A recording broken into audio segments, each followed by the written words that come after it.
So hi guys, once again I am here with a very important update regarding Accenture date of joining. Okay, so today many candidates just received the mail that your first day is scheduled for 31 August.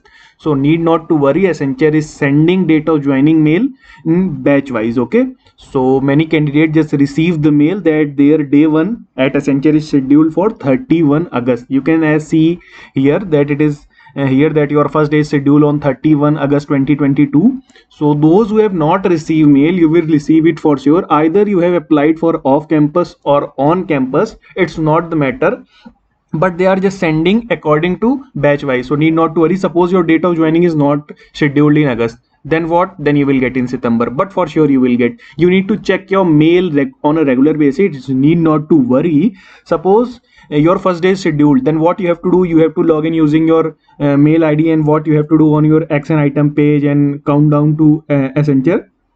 I have just uploaded a separate video regarding that. Just go and watch it out.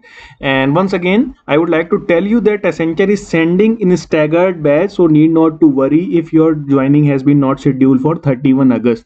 But many candidates received today. So you will also receive. Just check your mail on a regular basis. Either in August or in September, your date of joining will be scheduled for sure. So once again, thank you for watching the video.